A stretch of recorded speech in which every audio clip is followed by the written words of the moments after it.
All right, let's get right into it. The North Sea is going through a pretty incredible transformation right now. You see, Scotland is going all in on offshore wind, and in doing so, they're creating a brand new industrial sector. But with that comes a huge new market, the market for keeping these amazing machines up and running. Today, we're going to unpack a new kind of system that's designed to do just that. So, what are the stakes we're talking about?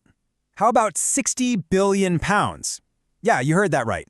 That's the estimated lifetime maintenance market for all the new wind farms that Scotland has just given the green light to.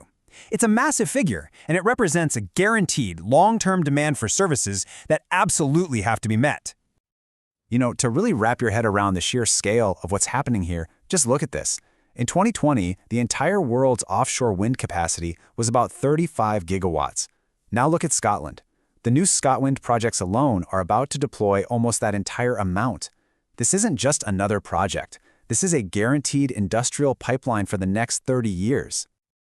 And that brings us to our first section, Scotland's Green Gold Rush. Because honestly, that's the best way to describe it. It's like a modern-day gold rush. But here's the twist. Instead of searching for a resource that might run out, the demand here is literally locked in for the 30-year lifespan of these turbines.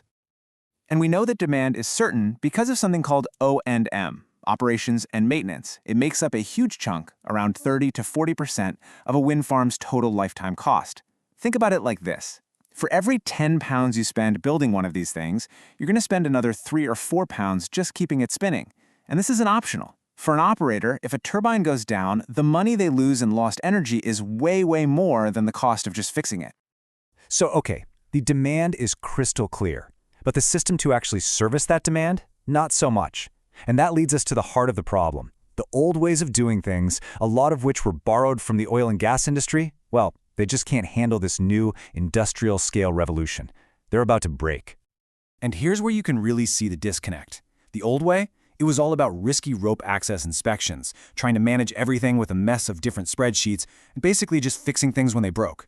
But the new demand? It's a completely different beast. We're talking about an industrial-scale fleet with complex floating turbines in deep water. You can't run that on spreadsheets. You need a system that's built on data, a system that's proactive. The old way is just fundamentally broken for this new world. The current system is really struggling with 3 critical failures. First, those slow, manual inspections mean turbines are down for way too long, and tiny little defects can turn into catastrophic failures before anyone catches them. Second, there's this massive subsea blind spot.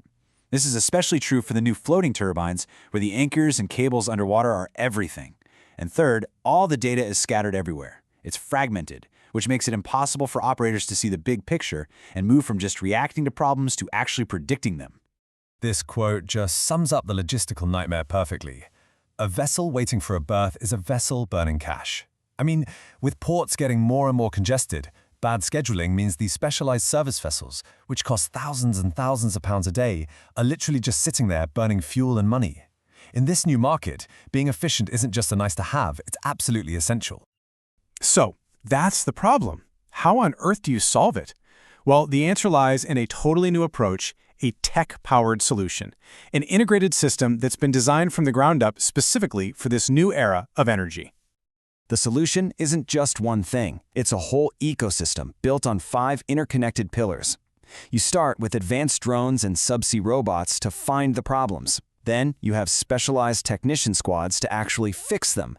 And the whole thing is managed by a slick logistics software platform with a predictive analytics engine acting as the brain of the operation. It's a complete end-to-end service. Let's just zoom in on the inspection tech for a second.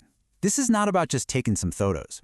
These advanced drones use LiDAR, which is kind of like radar but with light, to build an incredibly precise 3D model of a turbine blade, measuring erosion down to the millimeter.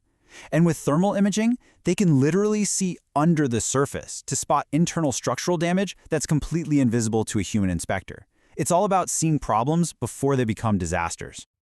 Now let's jump from gathering the data to the strategic core of it all, the predictive analytics.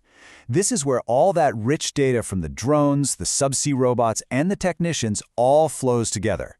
This brain analyzes all the trends. Maybe it connects a tiny vibration in the turbine to a loose mooring line that was spotted weeks earlier. It turns all that fragmented data into real, actionable intelligence. It shifts operators from a costly, reactive mode to a profitable, predictive one. So the tech is really impressive, no doubt. But does it work as a business? That's the key question, right? And it brings us to our final section, the path to profit, and why this fully integrated approach is such a winning business model for this new market. When you look at the competition, the advantage of a model like this becomes really clear. You've got the huge legacy engineering firms. They're often slow and bogged down in bureaucracy. Then you have the smaller, niche companies. They might be able to find a problem, but they can't fix it. An agile, digital native company that integrates both the find and the fix is sitting in a sweet spot that nobody else is really addressing. And the financial model behind it is really smart too. It's a blended approach. You've got project-based revenue from doing the inspections and repairs, which provides immediate, healthy cash flow. But the real long-term value, that comes from high-margin, recurring software as a service, or SaaS revenue, from the logistics and analytics platforms. This creates a business that's stable, scalable, and incredibly valuable. The growth path for a model like this is pretty clear and ambitious. You could start with pilot programs in year 1, hit break even by the end of year 2, and then scale up fast, aiming for a £10 million revenue target by year 5. And that's right when that new wave of huge ScotWind projects comes online and demand just goes through the roof. Which really leaves us with a final and pretty crucial question.